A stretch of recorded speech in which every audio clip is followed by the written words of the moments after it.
Welcome to Between the Lines. It's Thanksgiving evening, and we appreciate you and your family for joining in this wonderful American holiday. I hope everybody got lots of turkey and they're feeling good or still eating or whatever. But we're lucky. We're joined by Congressman Chuck Fleischmann, and he's going to talk to us today about things going on in Washington and infrastructure bills and majorities and committees and everything that answers that you don't get very often. And we're going to do it one-on-one, and we're going to figure it out.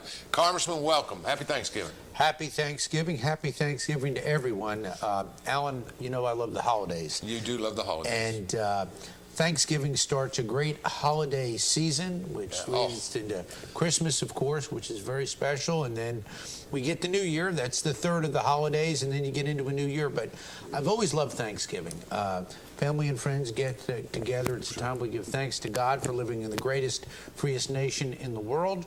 And just a special day, and a special night. So thank you to everyone, and happy Thanksgiving. And for me, it's always been the same. The Lions play at 1, and the Cowboys play at 4. For 40 years, it's been that way on things. So, you know, sports is a big part of my son loves sports, and we're big on sports. But now we got a night game, too. So it's going to be a busy football day, turkey day, and our Vols are going to a bowl. Outstanding. Yes, indeed. It's going to be great. Very proud of the Tennessee Vols this year. Yeah. Overcame adversity. Of course, we've been overcoming adversity now for 2 decades. But I want to make sure that we get to a good bowl. I'm just so proud of the team. Showed some great resilience, had some great wins, and you make that trip almost every week up to sit up there and watch. And I bleed orange. But you graduated from Tennessee, although Illinois was orange too. It was burnt orange and blue, but as we say here in East Tennessee, I love the Vols, and I come by it honest. Yeah, there you go. There you go. That's great. Thanksgiving, a uniquely American day. Yes, indeed. You were mentioning earlier that the Canadians have one, but it's in October. Theirs is in October. Abraham Lincoln gave us Thanksgiving. How did that come about? It's my understanding, obviously. You weren't there, I understand. I wasn't there, but it was, Alan was, indeed. Indeed. Probably a little bit close, Probably advising him, indeed. He was a Republican. He was a Republican, I was going to say, that's right. Founder of our party. But really at a time when our country needed healing, a greatly divisive time. Yeah. We're in divisive times now, but certainly not like then. Yeah, we are all, every 10 or 15 years. It happens. That's right. I can remember the 60s when we were bitterly divided. But Abraham Lincoln gave us that, and it's really withstood the test of time, but really transcends politics. It's just a time when families can get together and really give thanks to God, I think, first and foremost. Well, that was my point, is that to have thanks, yes, you have to be thankful to somebody. Exactly. Right? I mean, he didn't say we're thankful for this or that, but I mean, it's, in its own way, it's a religious holiday. It is, and our great Judeo-Christian background in this country, I think, is so important. And that, of course, Thanksgiving is great. Christmas is very special. Easter is my favorite holiday, obviously, because because of the resurrection. Sure. That fixed it all. Yeah. But it did fix it all. Indeed. But be that as it may, we're going to enjoy Thanksgiving. My 3 sons are coming, which is great. It means a lot to me. Just have everybody together. When your sons grow up, it's great when you have little kids, and but when your sons grow up and they marry wonderful girls and their families, you have to learn to share. And that was difficult because I cook all day and get everybody together and love the in-laws, but sometimes they want to take them away. So. Yeah, so clarification, we're taping a day early. So it's, you know, we're doing this show in advance of Thanksgiving, in anticipation of Thanksgiving. Tell us how things are in Washington, D.C. Wow. Yeah, it's kind of a problem. Washington right now, I'm working very hard for everybody. I never stop working hard on the Appropriations Committee. I vote all the time. What committees are you on? Well, of course, I'm Tennessee's appropriator in the United States House of Representatives. Define it. Keep it simple. That is the committee that handles all of the discretionary spending, keeping it simple, whether it's our great DOE missions at our national lab, Y-12 UPF, or cleanup, $7.2 billion worth of federal investment. I'm responsible for that. Okay, that's Energy and Water. Energy and Water Subcommittee of Appropriations. Homeland Security. Homeland Security. I am the ranking member, the highest top Republican. Right. That means I fund the wall. I fund ICE. I fund Border Patrol. Has that committee become less important in a sense since the Democrats the Biden administration has de-emphasized a lot of those programs? I'd say more important because we have to fight the good fight. Under President Trump, it was very easy. Build the wall, keep our borders safe and secure. Under Biden, not so much. Yeah, so we're fighting the good fight. And of course, I have been put on a third key subcommittee, Labor, Education, Health, and Human Services. We'll talk a lot about that one. That's one of the biggest committees, that in defense. Yes, two big committees. The two biggies, they put me back with full seniority. And even though I'm in the minority. That's like a third ranking member in the Republicans? Indeed. Second or third, that's fantastic. So Labor H, tell us a little bit about what it handles. I mean, I think it's important. You know, you're seen as the face of Energy and Water because of the plants and everything. But Labor H is huge. For you to be moved over and have three committees, that's huge. So I know the process pretty well. It really is. You've got, we understand labor and work and health. You have health. Health. How big is that? It's massive. If you figure the NIH and the CDC, all of the health care that is not mandatory is in there. All the funding of education. We talked about our great University too? Wow. of Tennessee, our great UT system. But Tennessee has other great systems as well outside of UT. So they've got a great junior college system that does well. With the free college now, but really, and then of course the labor part of labor funding or not funding. There's a lot of things that sadly I think the Biden administration wants to do through labor, through education and the like, that we will be able hopefully to fight the funding of. So it's not only the funding for, it's to keep the funding against. Let me explain to our viewers the liberal agenda. There is a Energy and Water committee that deals with policy and deals with direction. Energy and Commerce. Energy and Commerce, correct. Yes. But this is an Appropriations Committee that says, okay, we know what you want to do from the other committee, but we're going to decide how much money to spend and where we're going to spend it. Absolutely. That's why you're so important. So tell me this. How many people on each committee roughly? Just roughly. Labor has how many? 40-something?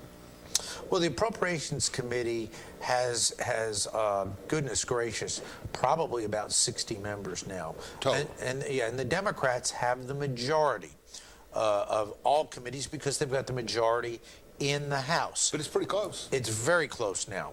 Is it close on appropriations as well as in the overall? It is. Okay. It is. But so 32-28, something like that, 34. Yes, but we still lose every vote in committee because they are very well disciplined. I told somebody last week, and I apologize to my friend, if I got to go into the trenches and fight a war, I'm taking Pelosi with me. I'm not taking McCarty and those guys. With all respect for Kevin and those guys, but Pelosi's sticking to the end. Well, unfortunately, you're right. She gets things done. And I give them a D grade, if not an F grade on policy, but an A grade on discipline. They are much better disciplined than we are. That's why they win these disastrous votes, as they did just last week, as they did the week before. And these are just votes that are bad policy. They're bad for America. I don't care if you're Republican, Democrat, or Independent. They're fiscally irresponsible. They're taking our country in the wrong direction. It's big government versus freedom on our side. But darn it, they're good at what they do. So you would say labor has there's 16 appropriations, so each committee would have half that amount? There's 12 subcommittees on appropriations. Okay. I serve on 3. Which is unusual. Which is unusual. Usually in the it's minority. 2. Yeah. You just get 2. Probably even when we go back in the majority, knock on wood, next time. And I chair. I'll be what we call affectionately a cardinal on the Hill, meaning a Republican chair or a Democratic chair of the subcommittee. All right, for my Southern Baptist friends, I'm going to explain that. Indeed. Okay, I'm going to who we explain. love dearly. I married one. Yeah, I know. Yes, Me indeed. too. Me too. And the bottom line is, though, but to explain it, in Rome or in the Catholic Church and other things, you have priests, and then you have bishops, and then you have a certain level of about 180 cardinals, et cetera, that rule geographic. Rule is a bad word, but look over, administrate. Oversee. Minister. Yeah, to minister. Huge geographical area. So you've risen up in the ranks. Yes. The Congress the congressional people use those same models as Rome did, or in the county. So you're a cardinal, which makes you, where you go. There are 12.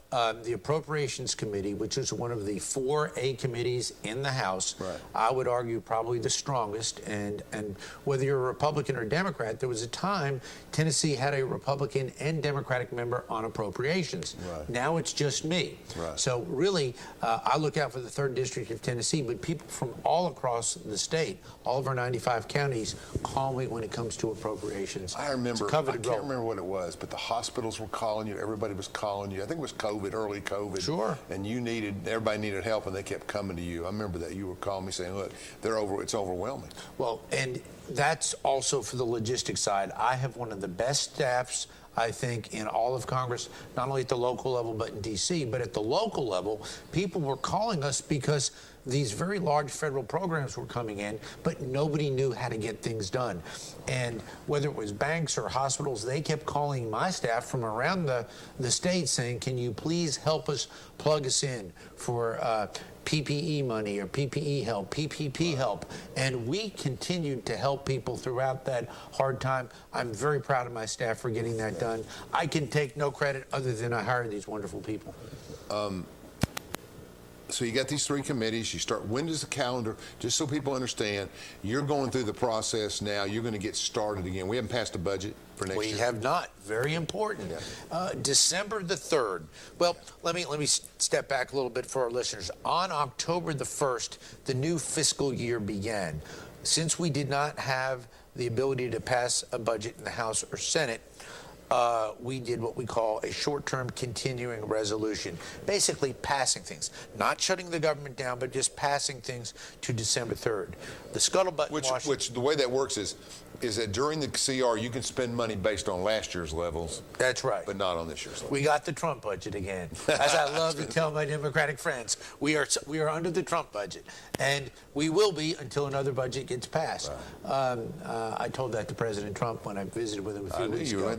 I got a smile, which is good. But seriously, the December 3rd date will probably get passed until February or March. Now, why is that not a good thing? Because you're getting almost into the middle of a new fiscal year. Right. So you get a new budget eventually if you can pass it, unless you get a year-long CR, which just basically replicates the year earlier.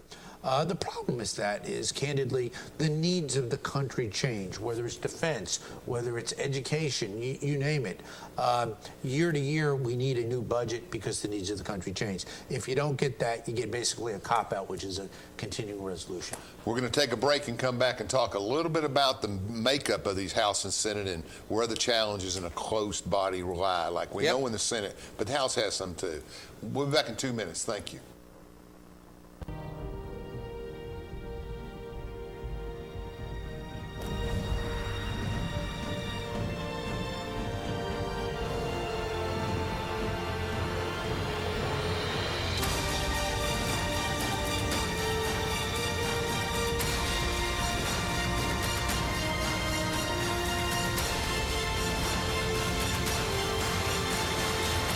Always ready, always there. Visit NationalGuard.com to find out more. I'm Andrew Saul, Commissioner of Social Security.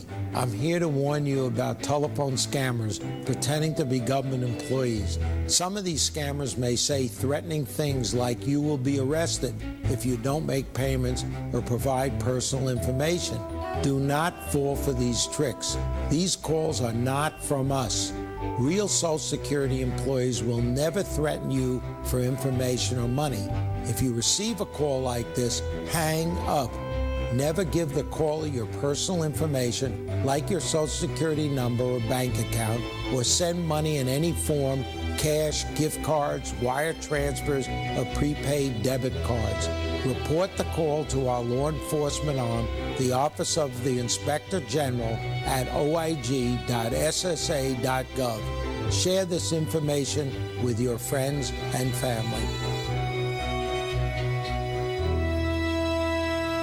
Roger Miller is a conservative and lifetime resident of Anderson County who has served as Sessions Judge since 2014. Judge Miller has adjudicated more than 30,000 cases, both civil and criminal, over the past 7 years. Roger is a graduate of Clinton High School, and he volunteers time coaching youth sports and serving as an instructor. A paramedic for 12 years, Roger worked saving lives at the Anderson County EMS, MedFlight 5, and Methodist Medical Center. In 2022, let's re-elect Roger Miller, General Sessions Judge. Unlike other health concerns, mental illness is not always easy to see. D-E-P-R. Mental illness doesn't show up on a scale. Bipolar? Sorting out a mental health concern takes professional diagnosis and treatment. Anxiety. I thought so. If you or a loved one has a mental health concern, don't go it alone. For 24-hour free and confidential information and treatment referral, call 1-800-662-HELP. Learn more at samhsa.gov/support. Hello, I'm District Attorney General Dave Clark. My fellow DAs and I successfully fought for new elder abuse laws and procedures that have police departments and agencies using improved tools to protect our seniors. Victims of elder abuse are often unable to recognize or report abuse themselves. They need your voice. If you suspect abuse, contact local law enforcement or Adult Protective Services. Let's work together to protect our seniors. Ryan Spitzer has been a prosecutor in Anderson County since 2007, prosecuting more than 2,500 cases over the past decade. Ryan has been the Drug Task Force prosecutor for the past 7 years. Ryan donates time working with local nonprofits. A veteran, Ryan spent 6 years serving his country as an Army medic in the National Guard. Ryan is a family man who works hard every day to keep Anderson County families safe. Experience matters.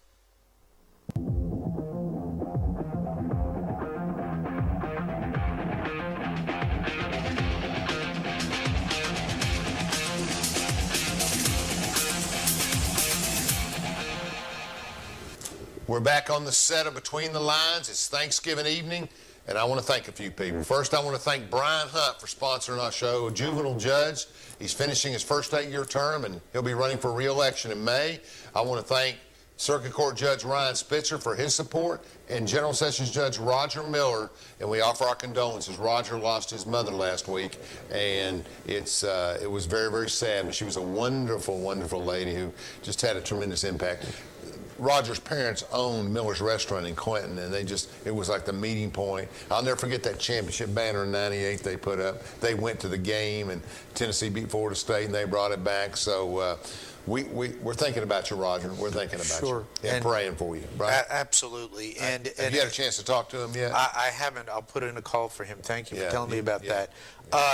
To anyone who's lost a loved one, it's tough. It is very tough around the holidays. We're talking about the upsides of the holidays. Over the years, I think back, my mother, my father, my grandparents, my parents were older. Mom was born in 22, Dad in 25, and they were the babies of their family. So I grew up with Great Depression era aunts and uncles, and they were all gone, and I was an only child. So holidays have that little tinge of sadness. What month did your mother pass away? My mother passed away in April of 1977. If you all that don't know that story, she got cancer when Chuck was 9 years old, and she died when he was 13 years old. So he was motivated, made his mother some promises, and you fulfilled them all. You stayed with it, and so we feel for you, Roger. Going back to Congress. Yes. Everybody knows who the senator from Arizona and West Virginia are. They're the lifeline in between. Mansion and cinema. Yeah, yes. We've seen Senator many times in the club, the Capitol Club. She was a House member back, Yes, I know both of the senators very well. Senator Manchin's wife is actually the head of the Appalachian Regional Council, ARC, and does a very good job in many of our distressed counties in Tennessee. Right. We appropriate a lot of money for ARC, and has really, really helped a lot of people in those districts. He's good. He's an old school guy too, right? Yep. He is an old school Democrat, though. He's got that D in him. But I tell you one thing: he represents his state's wishes not to go down this path that the progressives and the socialists want to take us down. Big government. I mean, this reconciliation bill is poison with a capital P. some of the things. I mean, $80 million for additional for IRS agents. I mean, shocking. Every step, amnesty for illegals that even the Senate parliamentarian says shouldn't be in the bill. Every way you turn, higher taxes. So it's more government spending, more government taxes at a time when we're $30 trillion in debt. We've got to be a no vote on this. But the Senate's not going to pass the bill that got through your house. Not as it was passed. But I mean, the normal method of operation on MO is they start out here. Joe West Virginia, Senator Manchin brings them down, battles them out. They cut it in half, then he supports it, and we go on. It's going to be interesting. What about Kristen? She's got Arizona. Is she up next time? I believe so, yes. And Joe's not, though, right? Joe is not up, I don't think, next time. I think 24? the time, yeah. Okay. So, but it's a very interesting dynamic going on right now. Other senators will weigh in. Senator Sanders, with whom I disagree on just about everything, is going to oppose the bill in its current form. Why? Because it's got those tax breaks for those northeastern states with bloated high property taxes. And this is one of the things at the local level. Where is Senator Sanders from? Vermont. Okay. So. Oh, Bernie. Yeah, we're street people. You got to talk Bernie. Yeah. But he's going to be against it because he does not want that relief in there that Schumer and the other Democrats want in to help out those northeastern states. What? Give us 2 or 3 items in the bill that are most disturbing. Many more IRS agents for absolutely no reason whatsoever to be more intrusive in the lives of Americans. But I remember 30 years ago, they were very active. In the last 15 or 20 years, it just seems like the IRS is more technical, or they can do more electronically. Well, we have several constituents that need their refunds, and that we've worked so hard to try to get, and they've been just very lethargic. But that's one part of it. Amnesty for about 2 million illegal aliens. Where does that come from? And where does that go? It goes to disaster. Why 2 million? Why not 11 million? Well, I don't know. Given the chance, they'll just keep going. I mean, when you've got an administration that is talking about, this is shocking, $450,000 to an illegal immigrant that they deem was improperly separated. Come on now. That should never, ever, ever be part of the American fabric. We will fight that. Other things going on. Tax increases on hardworking Americans and businesses. It's just a horrible. What did the bill. budget office come back and say about it? Interesting. It is not paid for. They came back and said, look, it's a fiction. Let's face it. Whether it was Obamacare or Dodd-Frank, 2 huge disasters. Once you get it, ladies and gentlemen, you never get rid of it. I voted to repeal Obamacare I don't know how many times. The problem is if they're allowed to get through reconciliation, this horrific, quote-unquote, social justice bill, bloated government, bloated deficits, we will never get rid of it. Let me tell you the most popular part of the Democratic bill that transcends. If you don't make a lot of money, it transcends everybody, and that's the child tax credit. Mm-hmm. Senator Hager and others have talked. It's not that it's a bad thing. It's just that eventually it's not going to be there, and then families are dependent on that, and you're like throwing things out there that are temporary that they're going to get used to. Tell me about the $250 a month tax credit. Is it in the new bill? Yes. Okay. And a lot of Democrats want to make that permanent. Sure.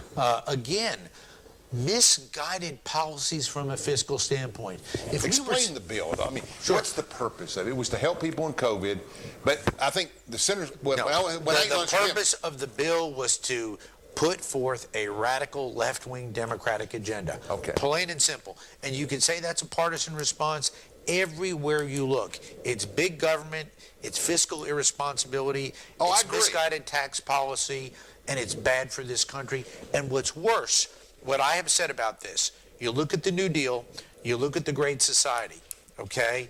We never got rid of that, and we've seen spending and deficits balloon. This will make those programs look paltry. But $250 tax credit didn't come in under Biden. Understood.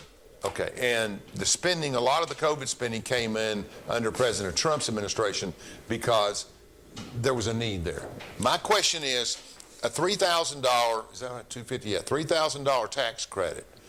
Now understand, folks, it's not a deduction, it's a credit. This is cash, right? Even if you don't work, they're giving it out. This, I don't believe in it. But here's the problem. You work a staff job, you're a teacher, something, or any kind of staff job, you make $62,000 a year, and you're a single, and you have 3 children, and you have a divorce or something, okay, and you're a single mother or a single dad. And now you're getting $750 a month to help with your bills. My argument is, I think it has value, but I think it's a socialistic thing too. But what happens is, you start living $750, bigger Christmas presents, more stuff. We join this, we join that, and then all of a sudden we say, gone. I think that supports your point about it never goes away. That basically people are adjusting to their new lifestyle with this subsidized money. And that's how you do it. I mean, that's how socialism works. You give them what they don't. And it's a creep. And it's a creep of big government policies. It's a creep of horrible tax policies, which basically disincentivize hard work. Let me get back to the basic fundamentals that I think our republic are founded on. I believe that as part of political freedom, you have got to have economic freedom, part and parcel. That's not just me talking, that's Ronald Reagan talking. What does that mean?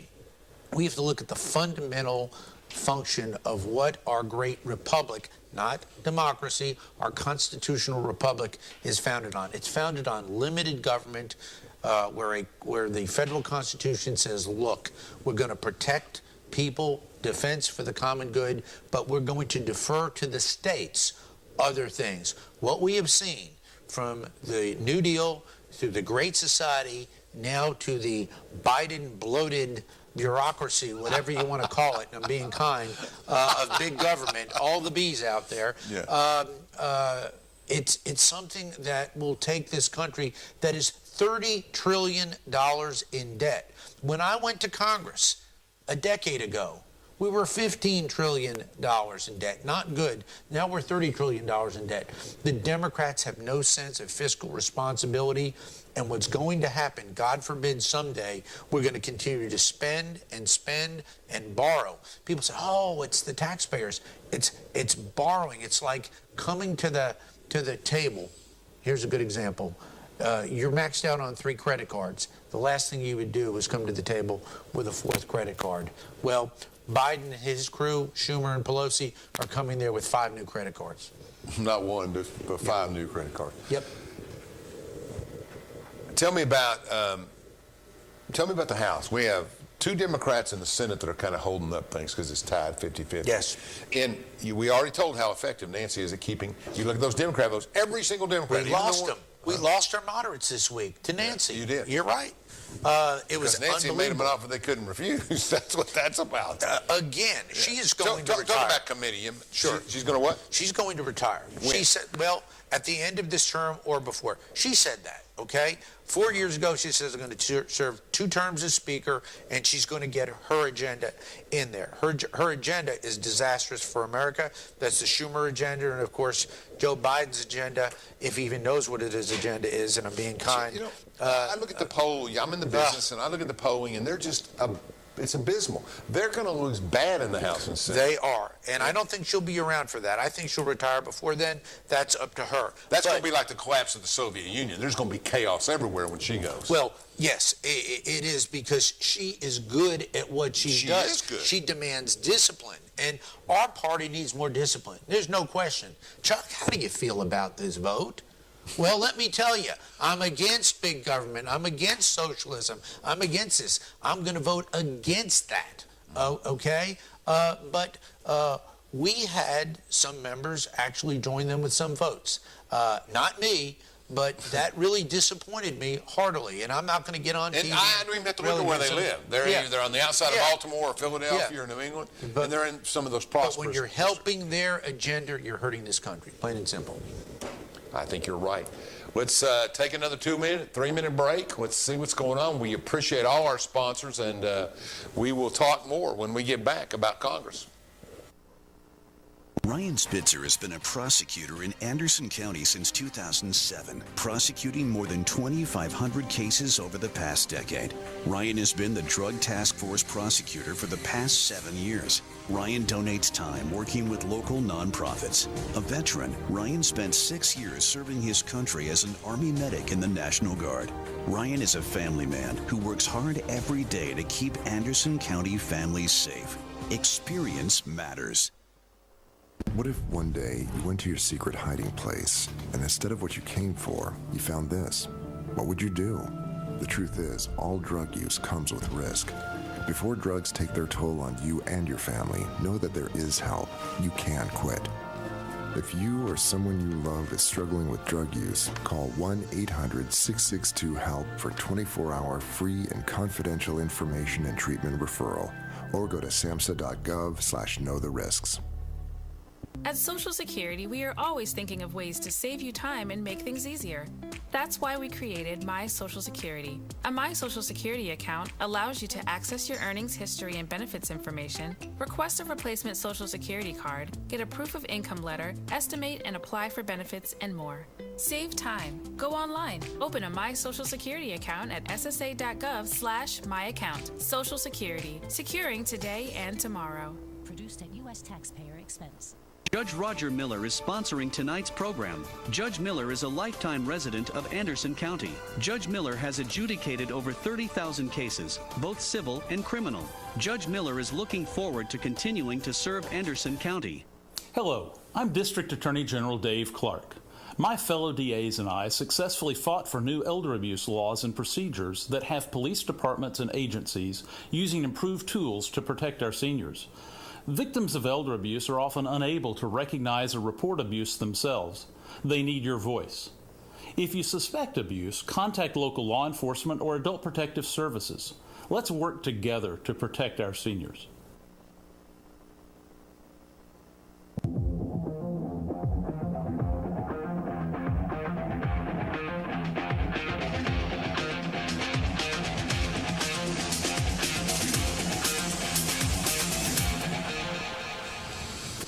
Welcome back to Between the Lines. It's Thanksgiving evening, and we're talking to Congressman Chuck Fleischmann, who is being passionate about his beliefs on these things so far. He's frustrated. Indeed. All right, go ahead. Well, our country is in a difficult spot, Alan, and I go up there and I represent over 700,000 East Tennesseans who are great God-fearing, God-loving people who believe in our Constitution, who believe in our armed forces, who have a great sense of fiscal responsibility. Let's face it, our great Tennessee Constitution, which prohibits a state income tax, thank God, which requires a balanced budget, thank God, because you've got to. It's the inherent nature of government to overspend, to overtax, and to overcontrol. And the best way to limit government is to do it constitutionally. And right now, we are run amok in this country. And the trio of Biden, Schumer, and Pelosi and their minions are literally taking our country in a direction that we really cannot afford, not only fiscally, but from a sense of constitutional freedoms. It's just wrong. I agree 100%. So, will the Democrats be able to, let's talk about some different concepts here. Sure. Gun control, I haven't heard much about. They're kind of staying away from that. They'll never get there. They want to try, okay? But the Second Amendment, a great solid part of our United States Constitution and our great Bill of Rights, fundamental, I think, to our constitutional freedoms. The Democrats will try to erode that every way they can, but they will fail. They got in problems. that Like regard. you get a Bernie Yes. Sanders who's got hunting in Vermont, and he's a member. You got some Democratic people that live in states like that are not going to constrict guns. And we've got the courts. I can't see any common sense judge who looks at the true meaning of the United States Constitution and that Second Amendment. But we've got to fight that fight. They're in that fight. They've got that group, but that's one of their weaker arguments. We need to beat them on that, but we will lose beat them that on fight. That. Well, they got and they never go for small victories. They think they can. That's right. That's their problem. They're going big, and when they go big, like they are with this reconciliation bill, this what they would call this great social justice bill, we'll never get rid of it if they enact it. And even though it is not paid for, hear me out, it is not paid for. It's fiscally irresponsible. Once they bake it into the cake, you never get rid of it, and you're going to be stuck with that into the future. And what they'll do a lot of times is they will remove, like they did with Dodd-Frank. Think about that. When they passed Dodd-Frank, they removed constitutional congressional oversight from that bill. Tell everybody what Dodd-Frank was one more time. Some people don't know about Dodd-Frank. Dodd-Frank was the second great disaster of the Obama administration, the first one being Obamacare, the Affordable Care Act, a disaster then, a disaster now, and guess what? If you don't believe me, ask liberals. That's why they want Medicare for all. They will never stop until they erode everything. They want total control, federal control of the healthcare system. We can never allow that to happen.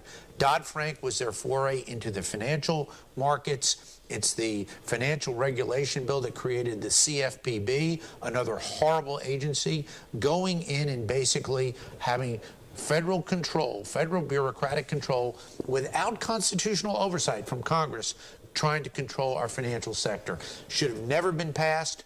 And what were some of the damaging things that they did with that? Oh my gosh, the CFPB, they created this acronym, CFPB, what is that? Some financial board? It is a federal agency that basically, quote unquote, oversees financial transactions, everything from debt collection and the like.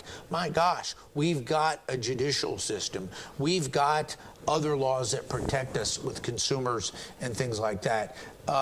It is basically about control. When you talk about the Democratic Party right now, they want federal control over everything, including elections. We can never let that happen. We're going to get to that. We can never let that happen. We saw the debacle the last time they tried to control everything. They've passed it in the House. It hasn't passed in the Senate. We can never allow that to happen. We've got to make sure that the American people have a restored confidence in elections, whether at the local, state, or federal level. It's not there, Alan. It's funny because we have a mutual friend in Chattanooga who ran for school board 2 years ago. Okay. And yes. That individual, we averaged between 3,000 and 5,000 votes an election in that thing. Mm-hmm. I analyzed and polled a little bit. And we expected 4,000 to 5,000, 6,000. We ended up with 10,000 votes in that election. And 3,000 of those harvested ballots came out of apartments, places that they had never voted before. These people had never voted in an election, registered them, filled out their ballots, and did it. So that's what you're talking about. Those kind of voting systems need to go away. COVID's over. We need to get back to basics. I want every legal American who has the right to vote to be able to vote one time and have that counted one time for whomever they vote for. Now, I don't think it's too much to ask for if somebody shows up to vote, that they show a proper ID, that they show that they are a valid elector. These sanctuary cities where they're allowing illegals to vote sometimes in school board elections, ladies and gentlemen, that is not the United States of America. That is not our Constitution. That is a road to lawlessness, and it's got to be stopped. And that's why, if we continue to erode, I heard it in the state of Georgia, we got two liberal Democratic United States senators that are the bane of the Senate's existence right now for Republicans, let's face it. And why? Because a lot of Republicans said, I'm not going to go to the polls and vote because my vote is not going to count. I was begging people to go vote. But if you erode credibility in the system, and that's what the Democrats want to do, and it is eroded, what will happen? Republicans, independents sometimes will say, I'm not going to go vote. I will not do it because my vote's not going to count. I'm telling you, we've got to come out and vote. We've got to be heard. But now, I want no voter suppression. I want to make sure, whether it's my African-American brothers or sisters of color, anybody who wants to vote, come out and vote one time legally. But we've got to get it right. Great erosion. But you've got problems. We have we'll call them political leaders, political hacks, whatever, within Hamilton County who are out there pushing mail-in voting and everything else. I mean, within our own party, we're fighting over what the rules should be. Well, that's true. But I would much rather have state and local control over that than federal control. Because if we allow what the Democratic Party wants to do, and they're bold about it. They want federal control of every aspect of elections. I mean, it's insane some of the things they're talking about.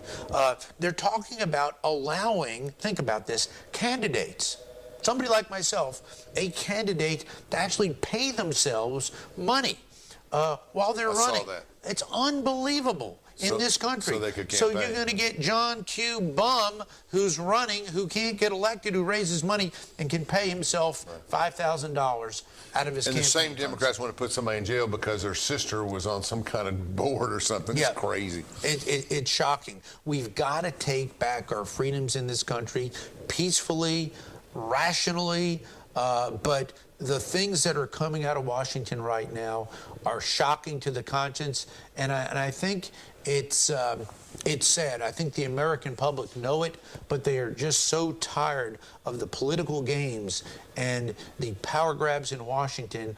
It's almost as if the poor American citizen has been beaten over the head so much by the Washington bureaucrats that they basically want to give up. We can never give up. We've got to take the fight back and win this fight. I think you're exactly right. Tell me about, we have 435, or is it 435. 435 voting members. We have other members from some of our protectorates that do not have a vote on the floor. They can vote in committee. Tell me about, isn't that interesting, like Puerto Rico? Puerto Rico, American Samoa, yes. They can't vote overall. They can't vote on the House floor. They can vote in committee, and they can speak on the House floor. And these are wonderful people. Yeah, absolutely. Nice people. A lot of Republicans in those areas, aren't there? Absolutely. We have elected in Puerto Rico a Republican member. How many members in Puerto Rico? One? One. Okay, so we have a Republican there. Yeah. After all District of Columbia has a Democratic member who cannot vote on the floor but can vote in committee. I disagree with a very nice lady, Miss Holmes. Know her well. And I think it's important for everybody to know that, and having worked there and having worked with you and different people, and I always tell the story about going down the hall and seeing ALC and talking. I mean, 90% of the stuff that goes on is cooperative. You're not attacking Democratic members. You're attacking the overall policies of the leadership. The agenda. You have an outstanding That's right. relation. If I talked to 10 Dems in Congress, you would be in their top 10% of people they like. I love people. I love the you people do. of this country, and I respect the fact that people who agree with me and people who disagree with me have stepped up to serve, because it's not easy. They've left their lives, as I did, whether it was a practicing attorney, business person, to go up And there. contrary to public opinion, Yes. your wealth is going down while others are going up. Indeed, indeed. As one of our great local judges here in Anderson County has said, either I'm very stupid or very honest, and that's good. so I conceded to him. I said perhaps a little of both, Yeah, but that's true. great.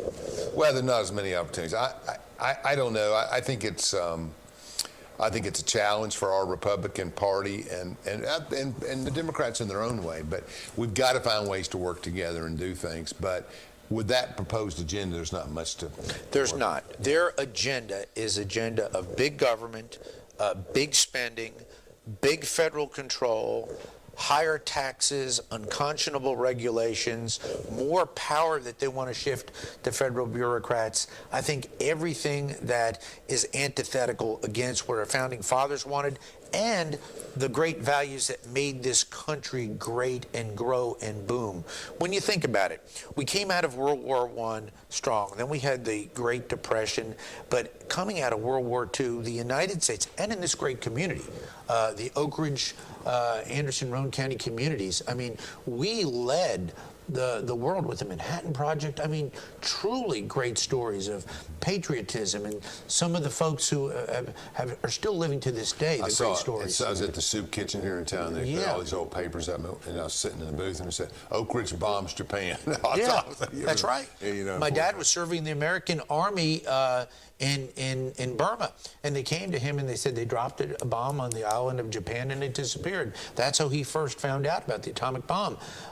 It was just an interesting time, but we emerged from World War II as the world's leader of democracy and freedom, the bastion of freedom for the world, and the greatest economic power. And guess what? We did win the Cold War against the evil empire of the Soviet Union. They are gone. That would have been something in my lifetime 30 years ago I would have never thought would have happened. Yeah. Well, you know, there was always an economic threat to it. I mean, it was always the point that they kind of like Rome. They got a little bit too spread out, the Afghan wars and everything, and then they just didn't have the resolution locally. Historically, I think it was almost inevitable. And Ronald Reagan, that great American president who I met in 1982 when I was a freshman in college and told me to go out and work hard, play by the rules, and love this country and you'll do well. I never forgot that. Great man. He stood up to the evil empire. What did the Democrats want then?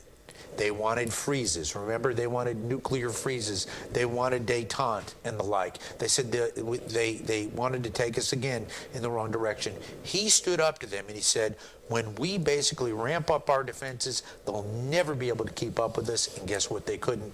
They collapsed.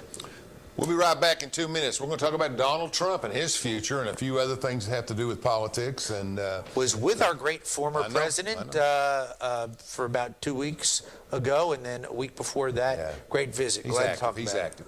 Okay, let's take a break, Brad. Thank you. Ryan Spitzer has been a prosecutor in Anderson County since 2007, prosecuting more than 2,500 cases over the past decade. Ryan has been the Drug Task Force prosecutor for the past 7 years. Ryan donates time working with local nonprofits. A veteran, Ryan spent 6 years serving his country as an Army medic in the National Guard. Ryan is a family man who works hard every day to keep Anderson County families safe. Experience matters. What if one day you went to your secret hiding place, and instead of what you came for, you found this? What would you do? The truth is, all drug use comes with risk. Before drugs take their toll on you and your family, know that there is help. You can quit. If you or someone you love is struggling with drug use, call 1-800-662-HELP for 24-hour free and confidential information and treatment referral, or go to samhsa.gov/know-the-risks. At Social Security, we are always thinking of ways to save you time and make things easier. That's why we created My Social Security. A My Social Security account allows you to access your earnings history and benefits information, request a replacement Social Security card, get a proof of income letter, estimate and apply for benefits, and more. Save time. Go online. Open a My Social Security account at ssa.gov/myaccount. Social Security. Securing today and tomorrow. Produced at U.S. taxpayer expense. Roger Miller is a conservative and lifetime resident of Anderson County who has served as Sessions Judge since 2014. Judge Miller has adjudicated more than 30,000 cases, both civil and criminal, over the past 7 years. Roger is a graduate of Clinton High School, and he volunteers time coaching youth sports and serving as an instructor. A paramedic for 12 years, Roger worked saving lives at the Anderson County EMS, MedFlight 5, and Methodist Medical Center. In 2022, let's re-elect Roger Miller, General Sessions Judge. Hello, I'm District Attorney General Dave Clark. My fellow DAs and I successfully fought for new elder abuse laws and procedures that have police departments and agencies using improved tools to protect our seniors. Victims of elder abuse are often unable to recognize or report abuse themselves. They need your voice. If you suspect abuse, contact local law enforcement or adult protective services. Let's work together to protect our seniors.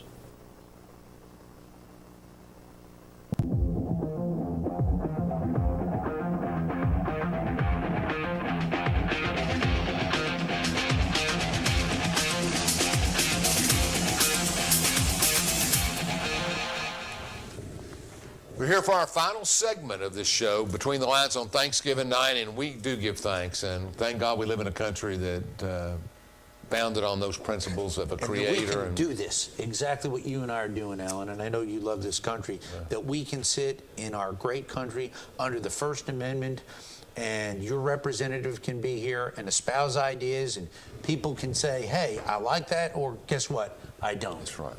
That's exactly right. Let's talk about the man himself for a second. I mean, positive, negative, whatever you want to say. Everybody's got a different opinion, but most people in East Tennessee like President Trump. Absolutely. And I like President Trump. I liked him when I read The Art of the Deal in 1985 when he put it out. My famous line in there is, he wrote in the book, it said, and when you read it, you go back and reread The Art of the Deal. It's so much like him. You know, he's so much. But he talks about when Hilton died, Connor Hilton died, he was so mad at his kids, he left $400 million to the Sisters of Mercy. Wow. He left the money to the Sisters of Mercy. So it was a legal contention on both sides, right? And he said he washed it, and there was a settlement eventually, obviously, between the Order of the Nuns and whatever, devout Catholic family, and, of course, Paris's granddaughter and different. But it's so funny because in the end, President Trump says, the one message I got from all of this is you never litigate with nuns. He said, it got in my life. He used to have breakfast with O'Connor all the time, every week at St. Patrick's Cathedral when he's a businessman. He always had this breadth of understanding. You went down to see him in Florida 2 weeks ago, had a nice chat with him around the dinner hour for an hour. How did he go? How's he doing? Went very well. He's in great spirits. I went down 71. to Mar-a-Lago. Who shoots a 71? Anybody can shoot their age is phenomenal. Yes, he had played golf, I think, with Gary Palmer. It was one of the great golf greats. Goes back to the Nicholas Trevino Palmer era, and that's true. He's Gary Player. Gary Player. Yeah. And so he had played with Player. President asked me if I played golf, and truth be known, since I've been in this job serving the great people of the 3rd District of Tennessee, I haven't had the time to touch a golf I want everybody in this viewing area to understand that he never played golf seriously. Hey, there's the interlock, like Nicholas, okay? Not the Varden.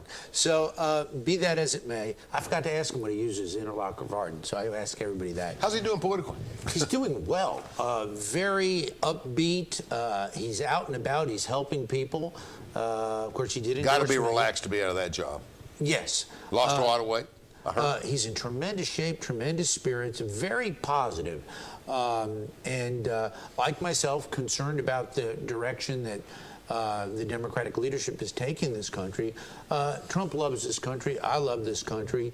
I will give Donald Trump credit for something. He expanded our party. I never saw a time where union workers, other just common folks who had never voted before came to the process. Really a true American populist. And we've had populists on both sides, left and right, in this country. William Jennings Bryan in our history and people like that. John Kennedy. Yeah, that's right. Franklin Delano Roosevelt. You could argue they were populists as well. No question. But Trump is a populist of the right, conservative populist, and very, very well thought of. I think so. Yep. And I think his role, of course, when you're 75 years old, you take it 1 year at a time.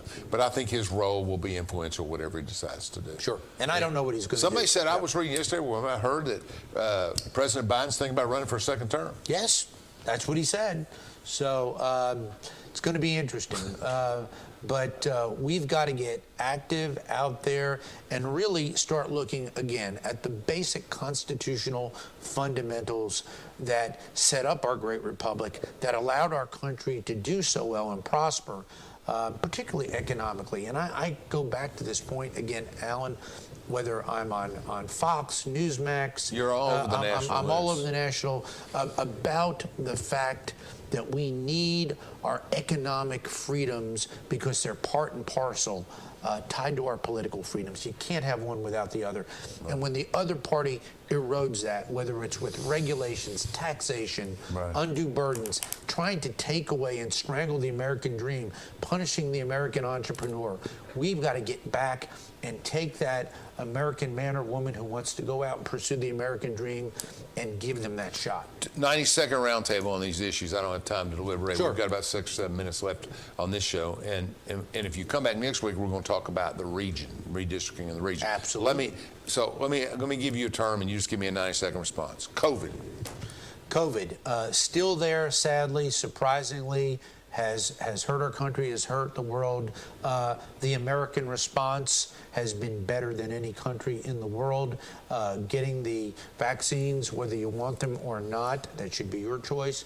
But we've done a good job as a nation compared to the rest of the world. And I think America just said enough. I mean, this is my read on. I was talking to the show to a COVID person. I said, look, when you say you 12 need to wear a mask when you're going out here, and my company requires it, and you're doing this and you're doing that, and then they fill up Neyland Stadium with 100,000 people, it becomes a moot point. Exactly. I mean, it's a moot point. Jury nullification. The people in America have just said that's enough. We gave you a year, we're not giving you 2. Yes. And you know what's so funny? It goes up and down, but the death rate overall is the same. Yes, and my heart does go out. I've known people it's who passed due horrible. to It's COVID. I've horrible. known people who have not recovered fully from Horrible. COVID. Thank God I had it. I got over it quick, but as you know, I play baseball, I play football. Now You complained a lot when you were sick, though, because I talked to you almost every day. I complained a lot because said, "I I hate out this with people. thing." Yeah, because I had to sit on a couch and watch Yeah, that's the retro problem TV. right there. So and it was right in the middle of all the January fireworks. It was. I remember that. I So watched you the inauguration from a couch, and And you got stuck in D.C. You didn't. They got- wouldn't let you come home to be wouldn't sick. let me come home. I remember that. Stuck on very the couch well. for 2 weeks. Thank God, full recovery. Okay, so that's covered. Let's try this. Let's try this thing because I'm looking at my time and figuring it out. Just taxation, real quick. Where are we going on taxation? Well, The wrong direction if the Democrats win. We've got to lower taxes, lower regulation. That money belongs to the American people, not the American government. We've got to get rid of estate taxes altogether. We're taxed enough when we're alive. We don't need to be taxed when we're dead. Get the federal government off our backs. All right, China.